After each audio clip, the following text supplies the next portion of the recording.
የምንጠቀምበትን ቦታ እየመረጥን ነው እንጂ ሰዋ ጉልፊያና አቅም መለካካት ውስጥ ከመግባቱ የተነሳ ጸቡን አዘጋጅቶ ነው ከቤቱ የሚወጣው።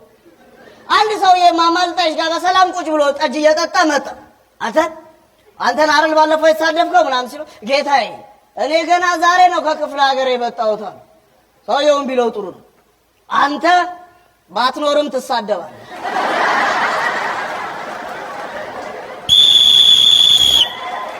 አቶ ደስታ አስመላሽ የተጎዳ ፍራሽ አዳሽ ህልምህን ሰሚ ቅዠትህን አካሚ ለአንድ ሳምንት የሚቆይ ነፃ የፍራሽ ማደሽ ዘመቻ በአዲስ መልክ ስራ ጀምረናል። በነፃ ፍቃዳቸው ፍራሻቸውን ይዘው ለሚመጡ ሰዎች በተለየ ሁኔታ ሚስጥር እንጠብቃለን። ፍራሾች ላይ ያየነውን ሁሉ ካወራንማ ከባድ ነው። ዛሬ በነፃ ፍቃዳቸው ፍራሻቸው እንዲታደስ ቤት በርካታ ፍራሾች መጥተው ነበር። እሱን እያደስኩኝ እማማ ልጣሽ ጠሩኝ። ደስታ አስመላሽ ና ፓርላማዬ አሉኝ። እማማ ልጣሽ እሱ ነገር አልወደውም አልኳቸው። ምክንያቱም ያስጎመዡኛል። ከፍተኛ ሆነ ገበያ አለ፣ ግን ያቅርቦት እጥረት አለ።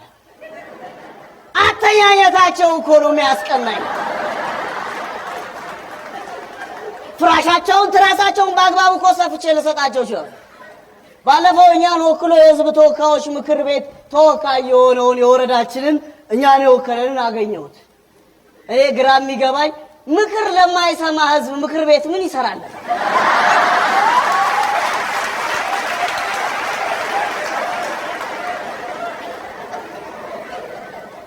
ሊጎበኘን እድር አካባቢ መጥቶ ነበር። ተወካያችን ስራ እንዴት ነው እየወከላችሁን ነው አልኩት። ምን እባክህ የሰፊው ህዝብ ችግር እያስጨነቀን እኮ ሌሊት ተኝተን አናድርም። የያኔዎቹ አስተባባሪዎች ከፊት ተቀምጠው ጀርባ ስለሚሰጡን በደንብ ረፍት እናደርግ ነበር። ያሁኑ ፊት ለፊት ተቀምጠው መቼ ያስተኛል? ጎበዝ ሹፌሩና ተሳፋሪው መንገዶቻቸው ላይ የቅል ሆኗል። ፍራሻችሁ መርምሩ። ፍራሾቻችሁ ናቸው የማንነቶቻችሁና የራሳችሁ ምልክቶች። ሰው የተኛበትን ረስቶታል። ሰው ኢትዮጵያ ትቅደም የሚል መፈክር ላይ ይተኛል። ጎበዝ አንዱማ ያቃዠኛል ይለኛል እና የጃንሆይ የሚያክል ሰው የፎቶ ላይ ላያቃዠው ነው እንዴ? ግራ የሚገባው እኮ የአንዳንዱ ሰው ትራስ ውስጡ ሲታይ አብዮቱ ይፋፋምብኝና ለውጡ አይደናቀፍም የሚል ቲሸርት በአንድ ላይ አስጥቷል።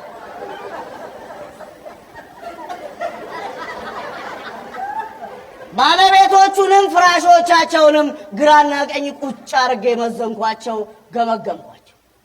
በትክክል የዚህን ሰፈር ሰው ባህሪ የገለጹልኝ ግን ከድራችን ጀርባ የሚገኘው ይዘገያል እንጂ ሁሉም ሰው ይቅማል ጫት ቤት ነው። የሰፊው ህዝብ ነፃ ሚዲያ እነሱ ማረሉ ገባውላችሁ። ፍራሾቻችሁ በነፃ ላድስላችሁ ነው፣ በድሉ ተጠቃሚ ሆኑ አልኳቸው። ጫት ቤቱ በሁለት ክፍሎች የተከፈለ ነው። የመጀመሪያው ድፍሩ ይባላል። እዚህ ቤት ውስጥ የሚመጡ ደንበኞች ለሚያወሩት ወሬ በሙሉ መረጃ አይጠበቅባቸውም። ታሪክ ፈጥሮ መቀደር ነው። የሁለተኛው ክፍል ከነዚህ ይለያል።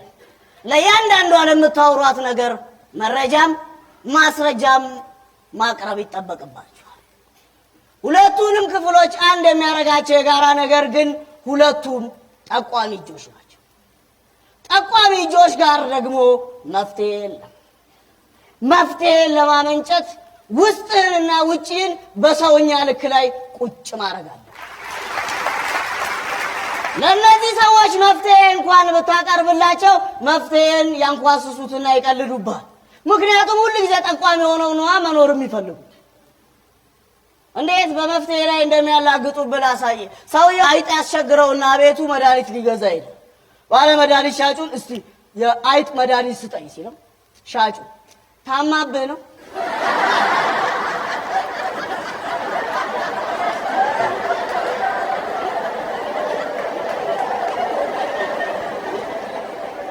እነዚህ ጠቋሚ እጆች መፍትሄ ስትጠይቃቸው እጅ ከምን ስትላቸው ያንተን መፍትሄ ማንቋሸሽና ማንኳሰስ ብቻ ነው የሚችሉበት። ሁሉ ጊዜ የችግር ምንጭ ሆኖ መኖር አይሰለችም? እርግጠኛ ነኝ እነዚህ መፍትሄ መንጮች አንድ ቀን የችግሩን ምንጭ ይደርሱበትና ምንጩን አድርቀውብህ ጠቋሚ ስታጣ ወደ ራስ ትጠቁማታለህ። ለመታመም ያለው ልክህን ማወቅ አለብህ። ሚዛንህን መለየት አለብህ።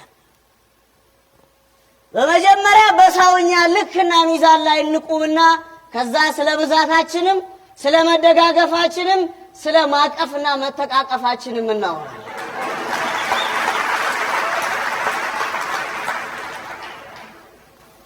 በጣም የሚገርመው የፍራሾቹ ችግር በርካታ ነው።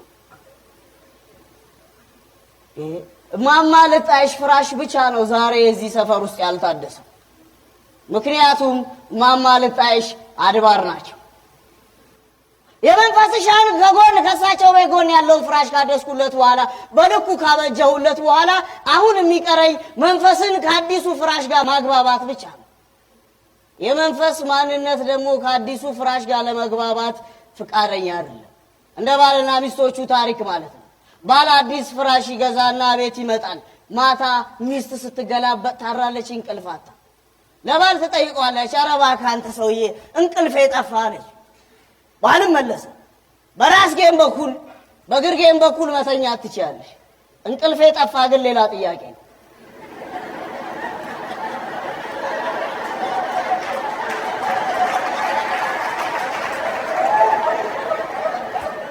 አልተግባብቶም ማለት አይደለም። ማለት እኮ ባለፈው እማማ ልጣይሽ ሐኪም ቤት ሄደው እንደሆኑት ማለት ነው። እማማ ልጣይሽ አይናቸውን ይታመሙና ሐኪም ቤት ሄዱና ለዶክተሩ ያስረዱታል። እባክህ ዶክተርዬ አይኔ ትንሽ ደንገዝገዝ እያለ እየጋረደኝ ነው። በዚህ ምክንያት ሌባ ልጄ ማረቤን እያስደነገጠ አስቸግሮኛል፣ መላ በለኝ አሉት። ዶክተሩ ማሰብ ቢያደርግና መርፌውን ይዞ ይነሳል። እማማ ቀሚሶትን ግለቡ አለች። እኔ ምን ዶክተርዬ አሉ እማማ ልጣይሽ፣ እኔ ምን ዶክተርዬ ከታፋዬ ግን ክንዴ አይቀርብም ብለህ ነው ለአይኔ አሉት።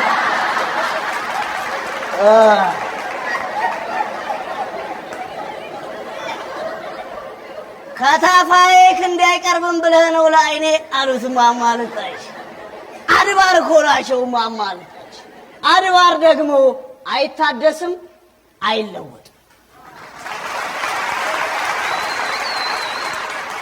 በርካታ ሰዎች አሉ በአድባራቾችን ላይ ሊያሾፉ የሚፈልጉት።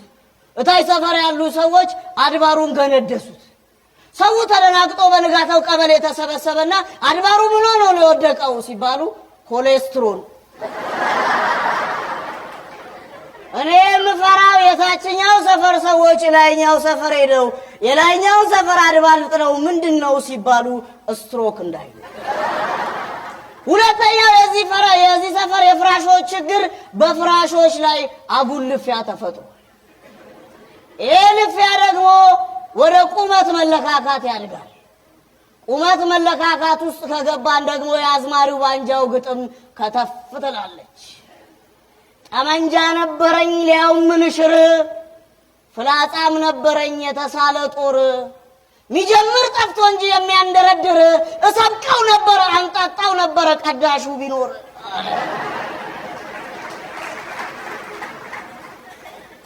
እስከ መቼ ድረስ ነው በመላምህ ብቻ ካልተገረፍክ ማትነቀው? እስከ መቼ ድረስ ነው እየተበተንክ ለመሰፋት የምታስቸግረው? እስከ መቼ ድረስ ነው በአልጋ ዙሪያ የፈሉትን ተባዮች ደምን እየገበርክ የምታደልበው? አቶ ደስታ አስመላሽ የተጎዳ ፍራሽ አዳሽ፣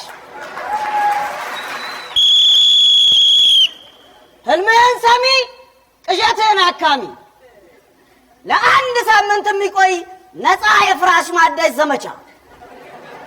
በእድሉ ተጠቃሚ ይሁኑ።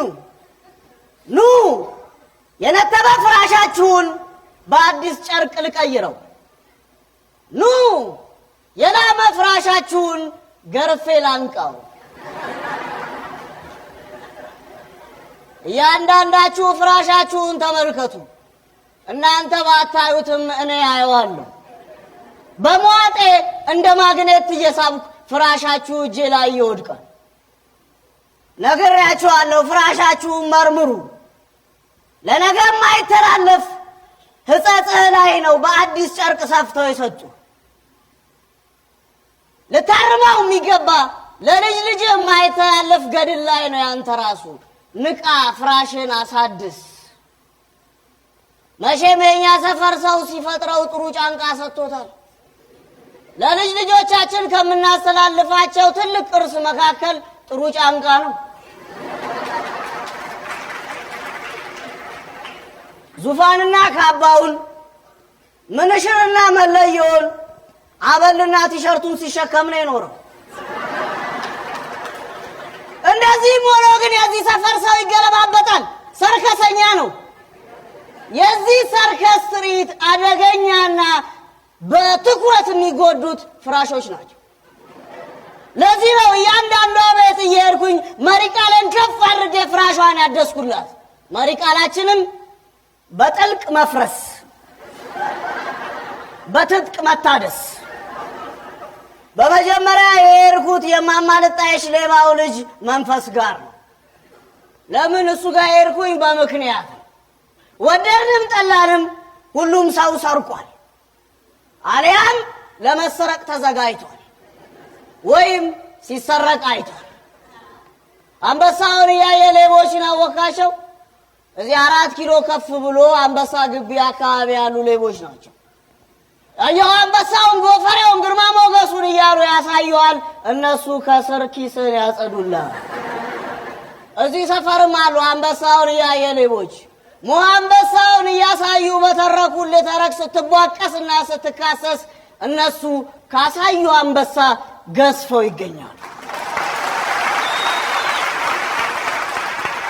ግዝፈታቸውን ለማረጋገጥ የትም መሄድ አይጠበቅብህም። እኔ በማስረጃ አረጋግጥልሃለሁ። የቀበሌያችን ሊቀመንበር ፎቅ መስራቱን ሰማሁ። ይሄን አላምንም ብዬ ቦታው ድረስ ሄጄ አየሁ። በጣም ገረመኝና ጉዳዩን ለማስረዳት ወደ መምህር ቅኔ ጋር ሄድኩ። መምህር ቅኔ የቀበሌያችን ሊቀመንበር ፎቅ መስራቱን ሰሙ አልኳቸው። አዎ ሰማሁ። ከየት አምጥቶ ሰራ ስላቸው ያው ከድራችን ላይ ተበድሮ ነው። ምን ነካዎት መምህር ቅኔ? የቀበሌያችን ሊቀመንበር እኮ የወር ደመወዝተኛ ነው። ከየት አምጥቶ ነው ብድሩ የሚከፍለው ስላቸው የተለመደች ወርቅ ፈገግታቸውን ብልጭ አድርገው ተረቷን አመጧት። አንበሳ ምን ይበላ ተበድሮ ከየት ሊከፍል ማን ጠይቆት? ምን ነካዎት መምህር ቅኔ? የቀበሌያችን ሊቀመንበር እኮ የወር ደመወዝተኛ ነው። ከየት አምጥቶ ነው ብድሩ የሚከፍለው ስላቸው የተለመደች ወርቅ ፈገግታቸውን ብልጭ አድርገው ተረቷን አመጧት። አንበሳ ምን ይበላ ተበድሮ ከየት ሊከፍል ማን ጠይቆት?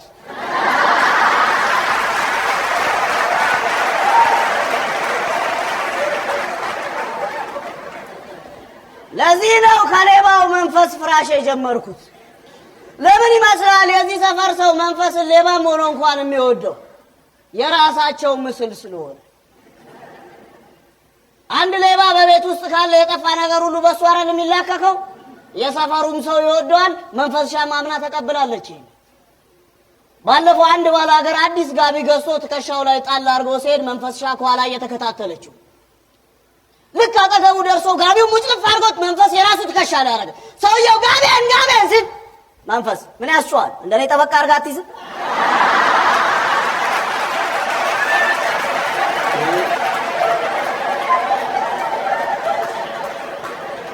እኔ ግራ የገባኝ ሀዘናችን ይቅር እንዴት የጋራ ደስታችንን እንኳን ጠበቃ አድርገን መያዝ ያቅተናል?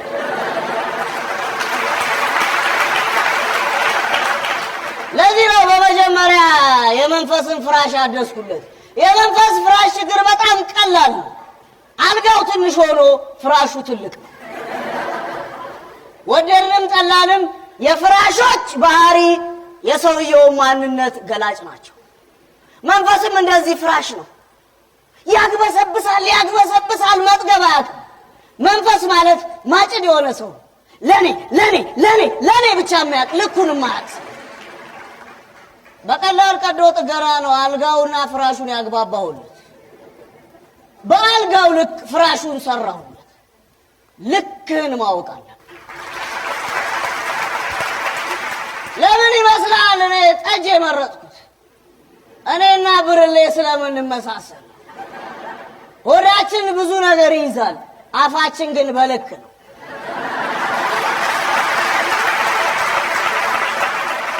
ልዩነቱ ብርሌ ጠጅን ያሳያል፣ የኔ ሆድ ነገር ግን አይታይም።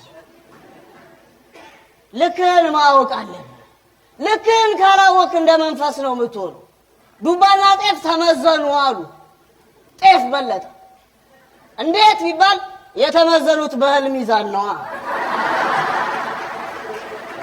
ልክህን ልታውቅ ስትፈልግ ሚዛንህን መለየት አለብህ። ብዙ ሰው ነው በሚዛኑ ምክንያት የትም ወድቆ የቀረው። ብዙ ሰው ነው ውሃ ልክ በሌለው ሚዛን ተመዝኖ ጨለማ ቤት ወድቆ የቀረው። ለዚህ ነው አዝማሪው ባንጃው ዘመም ዘመም ወደ ግራ ዘመም።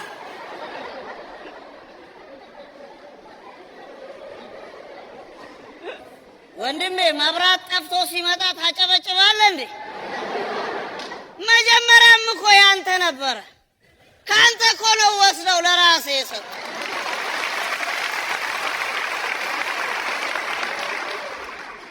አቶ ደስታ አስመላሽ የተጎዳ ፍራሽ አዳሽ ነግራል። የሩቅ ጎረቤቶች ለአንተ ሲያዝኑልህ ረሃብ ሊያስታግሱልህ አይደል፣ በረሃብ ጸባቸውን ሊያራምዱልህ።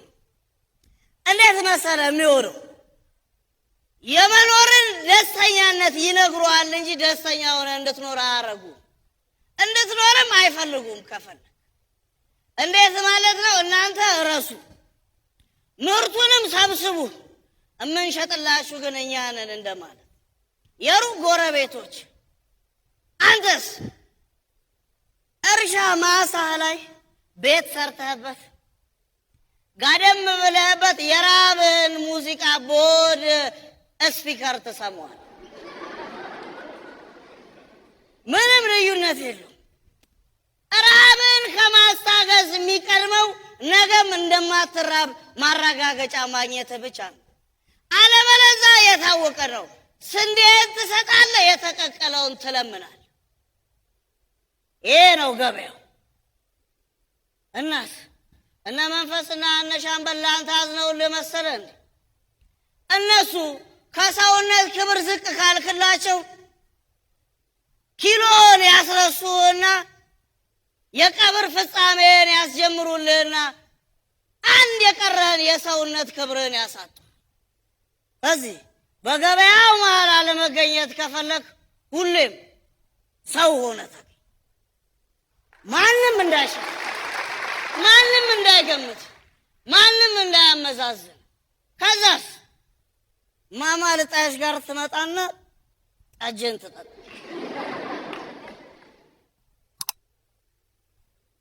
ከዛ ለአዝማሪው ባንጃው ግጥሙን ትሰጠዋለህ። ፍራሽን አድስ ይቅርና ሰበቡ፣ መርገፍ የለምና በህልም ካበቡ፣ እርገፍና አብብ ነቅተህ አንቀላፋ፣ በውጣ ውረዱ ወድቆ መነሳት ነው የህይወት መንገዱ ይላል። አገባበቱ አመዛዘኑን አረ አጣርፈው እነ መንፈስ የሚሸጡ። ዞር ዞር ብዬ ሌላ ገበያ ጋር ልውሰድ። አንዱ እድሜውን በሙሉ ሲያጨስ የነበረ ሰውዬ በድንገት ታሞ ሆስፒታል ሄደ። ዶክተሩ ከመረመረው በኋላ ጌታዬ ሳምባ እኮ ጉም ሰርቷል ሲለው ሲዘንብ እመጣለሁ።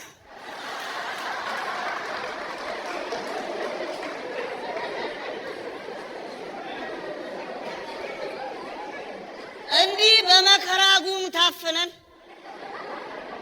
የዘነበ ቀን የቱ ጥሩ ስራችን ጥላና ከለላ እንደሚሆነን እንጃ።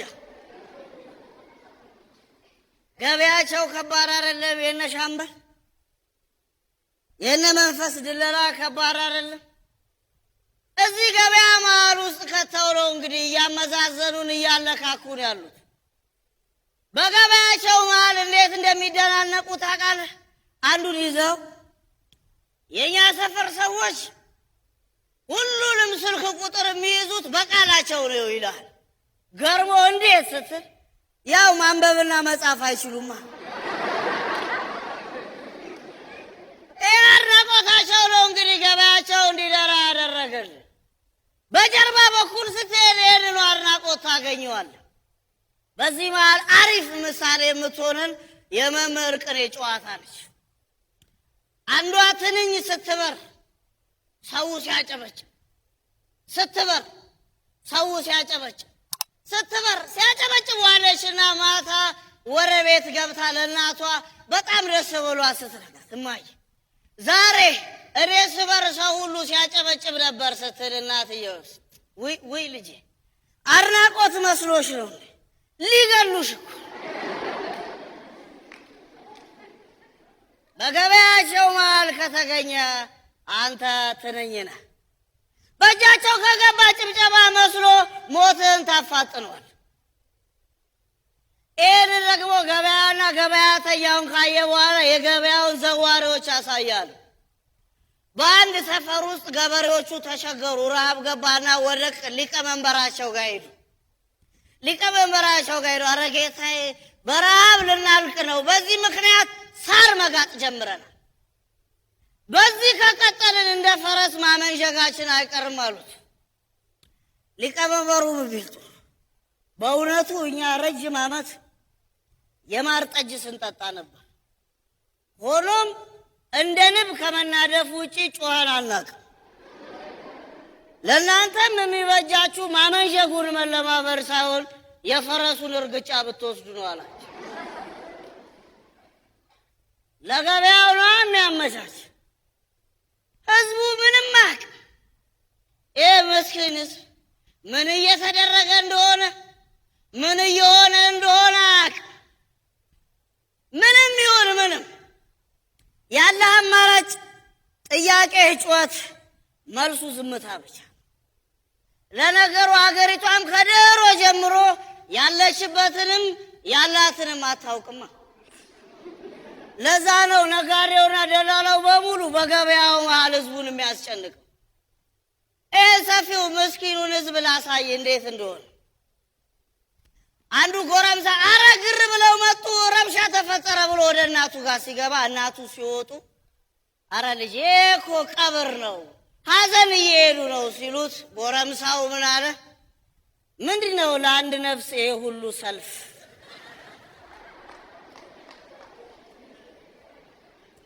አይተዋል የመገማመታችንን ውልደት ምን ያህል እንደሆነ ጭካኔያችን? አይተዋል የመገማመታችንን ክፋት?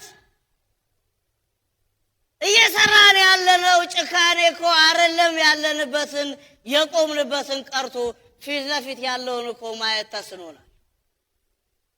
በገበያቸው መሃል አንተ ሸቀጥ ብቻ ነው። እንዴት እንደሆንክ እንደውም አስረዳል።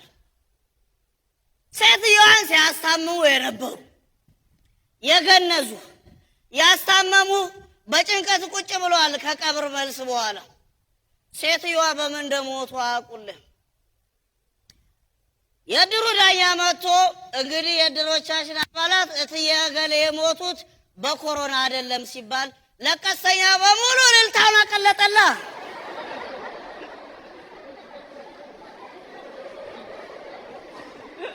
ወንድሜ መብራት ጠፍቶ ሲመጣ ታጨበጭባለህ እንዴ? መጀመሪያም እኮ ያንተ ነበረ። ካንተ እኮ ነው ወስደው ለራሴ የሰጡ።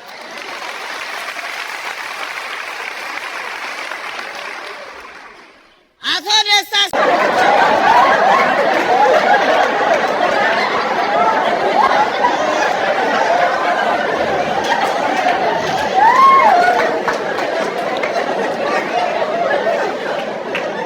እየተመሩ ሰዓት መግደል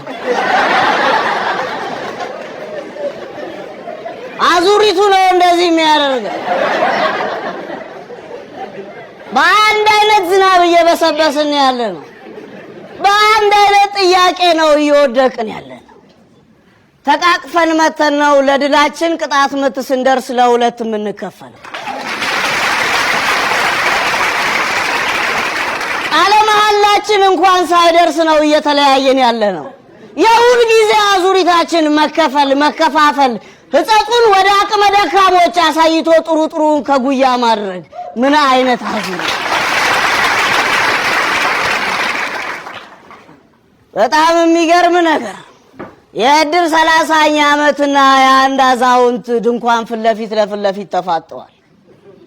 በትልቁ የእድራችን ምስረታ በዓል ድንኳን ላይ በርካታ ትንንሽ ልብ ያላቸው ሰዎች ተቀመጡበት። በትንሿ የጋሽ እውነቱ የሐዘን ዳስ ላይ ትልልቅ ልብ ያላቸው ጥቂት ሰዎች ሐዘን ተቀመጡ። ፊት ለፊት ተዋጠዋል ደስታና ሐዘን።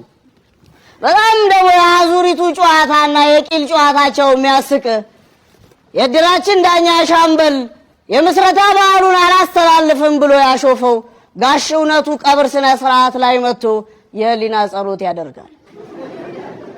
እንዴት ህሊና የሌለው ሰው የህሊና ጸሎት ያደርጋል? በጣም የሚገርመው የዚህ ሰፈር አዙሪት እንኳን ለደስታቸውና ለሐዘናቸውም ስትሄድ የአዙሪት ስሌታቸው ውስጥ ይከቷል። አህዮች የጅብን ሚስት ለቅሶ ይሰማሉ። ምን ጠላት ብንሆንም ለክፉ ቀንማ ከጎናቸው መሆን አለብን ብለው ለቅሶ ጋር ይሄዳሉ ሰብሰብ ብለው። አንድ ሙሾ አውራጅም ለፊት ሆና ሙሾ ማውረዷን ጀመረች። ልክ የጅብ ሚስት ድንኳን ጋር ሲደርሱ ምን ሩቅ ቢሆኑ ይሰማል ድምጦ፣ አስገራሚ ነው ግርማ ሞገሶ፣ እንደምኖረሽ ምነካቦ አሉ። አህዮች ናቸው። ጅብም አህዮቹን ወደ ድንኳኑ እያስገባ እውነት ተናግረሻል፣ እውነትም ብለሻል፣ ይህ ሁሉ ሐዘንተኛ ምን ይብላ ብለሻል።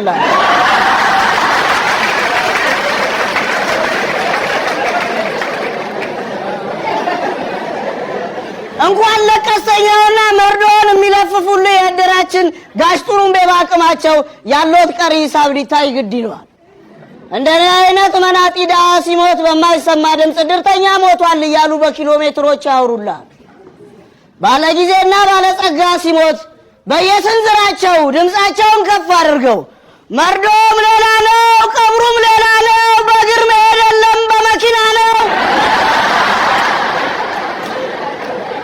ቀስቀሳቸውን ያጧጡፍና እኔ ነግራችኋለሁ፣ የሳቃችሁ ድምፅ ሐዘናችሁን አይደብቅም ብያችኋለሁ። ታይ ግድ ይለዋል። እንደኔ አይነት መናጢ ድሃ ሲሞት በማይሰማ ድምፅ እድርተኛ ሞቷል እያሉ በኪሎ ሜትሮች ያወሩላል። ባለጊዜና ባለጸጋ ሲሞት በየስንዝራቸው ድምፃቸውን ከፍ አድርገው መርዶም ሌላ ነው፣ ቀብሩም ሌላ ነው፣ በእግር መሄድ የለም በመኪና ነው። ቀስቀሳቸውን ያጧጡፍና እኔ ነግራችኋለሁ፣ የሳቃችሁ ድምፅ ሐዘናችሁን አይደብቅም ብያችኋለሁ። በትልልቅ ድንኳኖች ውስጥ ፍትሃትም መፈታትም የለም። ይህንን ባጭር ምሳሌ ያሳያለሁ። አንድ ሰው ኑሮ መግፋቱ በጣም ይከብደውና ምን ማድረግ አለብኝ ሲል የሰፈሩን ሰዎች በአግባቡ ያውቃቸዋል። እዚህ ታች ሰፈር ካለ ወዳጁ ጋር ይነጋገርና ከበሮ ይዞ መጋረጃ ጋር ነው ያ ሰውዬ ሲል የሰፈሩ ሰው በሙሉ ኧረ ጎበዝ እዚህ ሰፈር አዋቂና ትልቅ ሰው መጥቷል እያለ ማጉደፍ ጀመረ። ሳይታመም ሊታከም፣ የሚያውቀውን ሊጠይቅ፣ ሳይቸግረው ሊለምን ስጦታውን ማሽጎርጎር ጀመረ። አዋቂ ሰው መጥቷል እዚህ ቤት ብሎ በቀላሉ መካከለኛ ገቢ ካለው ሰው ተርታ ተመደበ። ይህን ጉዳይ አንድ አባት አይተው ለአዝማሪ ግጥም ሰጡ። አጀብ አጀብ አጀብ አጀብ ያውቃል እያልክ እየገባህ ታጀባሉ። ሰው ለምን እንዴት ብሎ አይጠይቅም? ከሽክርክሪቱ ጋር ከአዙሪቱ ጋር አብሮ ይዞራል። አዙሪቱ እንዴት ነው ብለህ ጠበቃ ማቆም መጠየቅም አትችልም። ፍርድ እንዴት እንዳጣን በቀላል ምሳሌ አስረዳለሁ። ቀበሌያችን ውድድሩ ላይ በእግር ኳስ ቡድኑ አማካኝነት እኛን ወክሎ እየተጫወተ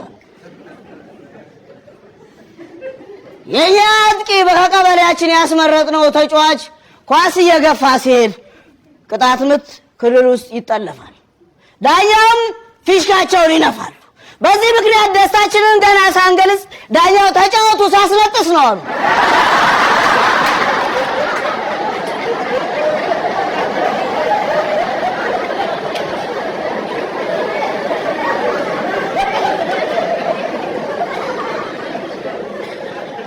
የሁል ጊዜ ችግራችን ፍጹም ቅጣት ምት ክልል ውስጥ ስንደርስ ነው። ደህና ባዙሪቱ ተማምነን ሄደን የሚጥለን በዳኞች ፊሽካ ምክንያት።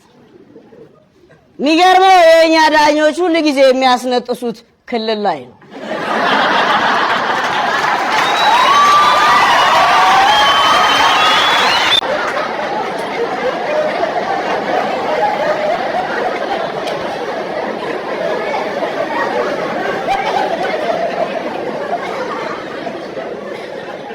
የሁል ጊዜ ችግራችን ፍጹም ቅጣት ምት ክልል ውስጥ ስንደርስ ነው። ደህና ባዙሪቱ ተማምነን ሄደን የሚጥለን በዳኞች ፊሽካ ምክንያት። የሚገርመው የኛ ዳኞች ሁል ጊዜ የሚያስነጥሱት ክልል ላይ ነው።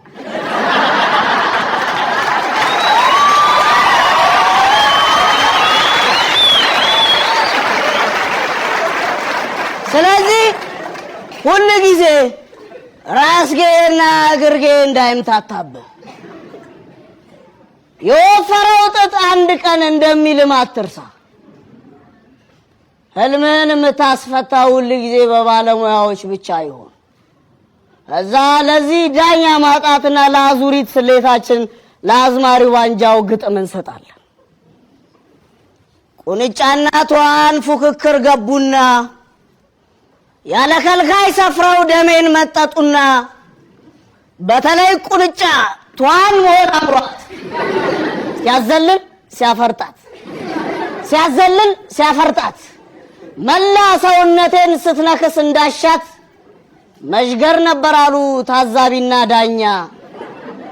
ግና ምን ያደርጋል መሽገርም እንደዛው ከደመጣጭ ተራ ተሰልፎ ኖሮ ማን ለማን ይፈርዳል ፍርድ የለም ዘንድሮ።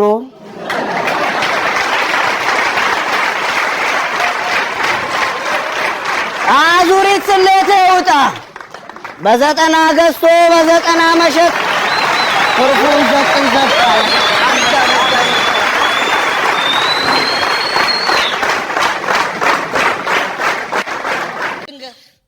አንድ እጩ የሚወዳደርበት ጣቢያ ጋር ሄዶ ምልክቴ ድልድይ ብሎ ቢቀሰቅስ አንድ ሰው አያጣም። ጓደኞቹና ወዳጆቹ መከሩት። በቃ ምልክትህን ቀይር፣ ድልድዩን ገልብጠውና መንሰላል አድርገው አሉት። ቁም ነገር መስሎ ከዛ ሲላቸው ያው ቢያንስ አምፖል መቀየሪያ ይሆናል አሉት።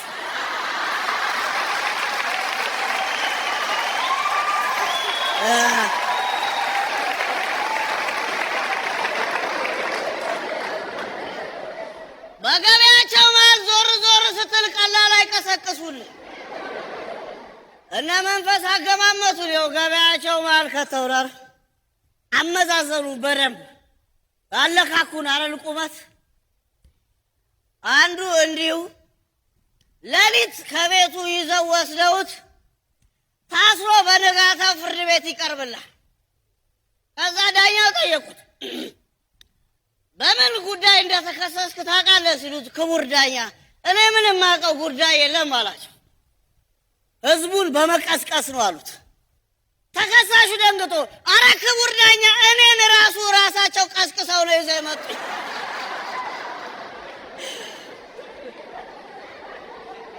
ተከሳሹ እኮ እንኳን ህዝቡን ሊቀሰቅስ ቀርቶ እራሱ በቅጡ ያልነቃ ሰው እኮ።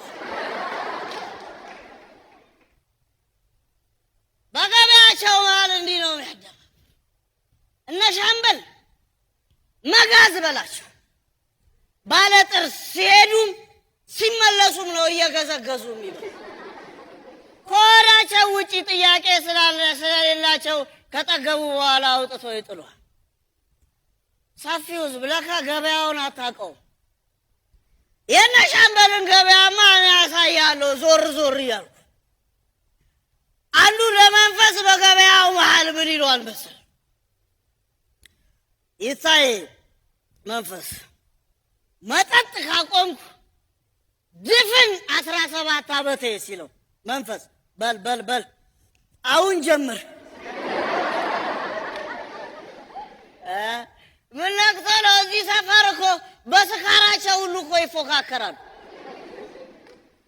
አንተ በእነሱ መማር ካልቻልክ ለስካራቸው ደጋፊ አድርገው አሜን ብለህ ከተቀበልክ ምርኩዝ ትሆናል። እነሱን መደገፍ ሳያንስ ለእነሱ የተወረወረው ድንጋይና ዱላ ሁሉ ተቀባይ ሆነ ይዘው ጉድጓድ ይገባል። እኔ ልንገርህ፣ የማር ጠጅ ጠጣ፣ የስኳር ጠጅ ጠጣ፣ በእልፍኝም በጓዳም ጠጣ፣ ክብርህ የሚለካው በረገጥከውና ባረማመድህ እንጂ በብርሌ ብዛትና በዋንጫ መልክ አይደል። እስቲ አሁን ደግሞ የቀድሞ መሪዎቻችንን ሬት እናደርጋለን። ኃይለማርያም ትመችኛለሽ። መንጌ ያበደ ሀገር ፍቅር አለው፣ ግን ስድስተኛ ላይ እናድርገው። ንግስት ዘውዲቱ አይ በቃ 8 ጃ በጣም ከባድ ሰው ነው፣ ይመቸኛል። መሌ አኮርዲንግ ቱ ማይንድ ከሆነች ጂኒየስ ሶ መሌ ነው ለሶስተኛ እናርባት። አፄ ቴዎድሮስ ማይ ሌጀንደሪ በጣም የምወደው ጀግና፣ የሀገር ፍቅር ያለው ብልህ አንደኛ።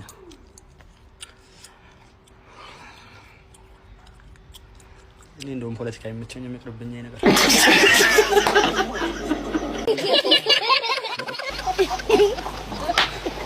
እንደተለመደው ዘንድሮም ብዛት ያላቸው የ12ኛ ክፍል ተማሪዎች ወደቁ።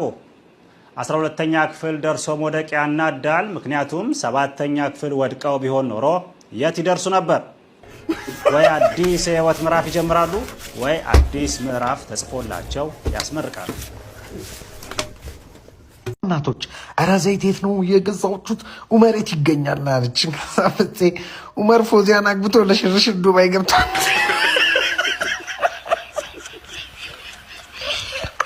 እድለቢሱ ሰላም የስማውታ ታብታብ አድርጉ 100 ሺህ ሰላም። እድለቢሱ ቀጥል።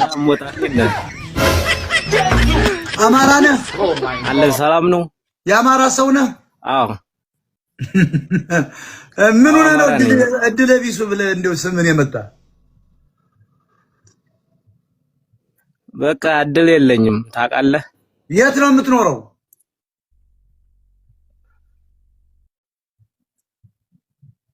ይሰማል? እድሉን ተሰጥቷል። እኔ ኢትዮጵያ። የት? አዲስ አበባ ነው? አዎ ይሰማኛል። ኢትዮጵያ ነኝ። ምን ሆኖ ነው? እድልህ እንደ ቁላ ተዘግዝቆ ነው? ሸገር